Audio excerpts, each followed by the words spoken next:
It comes for all of us. The final fact, the last appointment, death waits, patient and sure, somewhere down the line. And though we avoid it, though we dress it up or drown it out, though we run our calendars full and our minds even fuller, the truth remains we will each have a last day, a final sunrise. One day this body we carry will set us down, and we will not get up. It's a terrible thought and a holy one. Let us speak honestly. Yes, the fear of death is real. Of course it is. Anyone who tells you they don't fear death is either very wise or very good at pretending. Death is not nothing. It is not casual.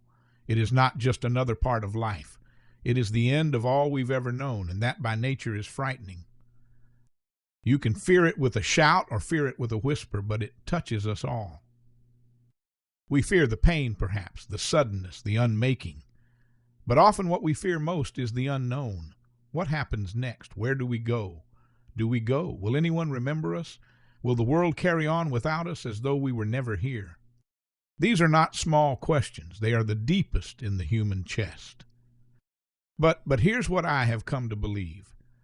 The fear of death is not something to eliminate. It is something to walk with. You don't conquer it with logic or bury it with distraction. You learn to let it speak without letting it rule. Fear, after all, has its uses. It sharpens the eye. It wakes the soul. It reminds us that the hour is later than we thought, that none of this is guaranteed. It compels us to pay attention, to love more urgently, to forgive more quickly, to waste less time on what does not matter. So don't aim to be fearless. Aim to be attentive.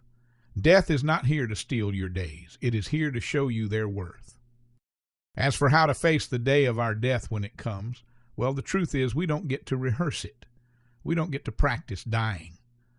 But we do get to practice living like we know it's coming, which is something most people avoid. We act as though life is permanent, as though there will always be another morning to make the call, to say the words, to begin the change. But there won't.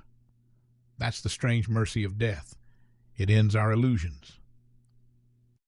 When you accept that, not just in theory, but in your bones, something shifts. You stop putting off kindness. You stop needing to win every argument. You stop hoarding your affection and your joy. You say what needs to be said. You look people in the eyes. You forgive not because they always deserve it, but because you deserve peace. That's how we're meant to live in the meantime, as if we are dying. Because we are.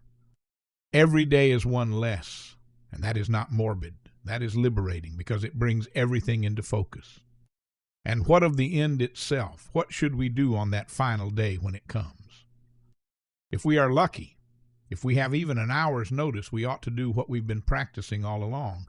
We bless what can be blessed. We say what needs saying. We leave nothing unsaid to those we love if we can help it. We ask for nothing we do not need. We let go of what cannot come with us. We thank the body that carried us. We rest. And perhaps, if we have strength, we smile, not because death is sweet, but because in spite of fear we learn to live, because even in dying we are human still, and there is dignity in that. So yes, death will come, and yes, we will tremble, but we will also breathe until we cannot. We will walk until we cannot. We will love and build and rest and weep, and then we will die. That is the order of things. And knowing that, really knowing that, is not a cause for despair. It is the reason to begin. Begin now, begin again, while there is time, because in the end, death is not the question. Life is, and we only get one answer.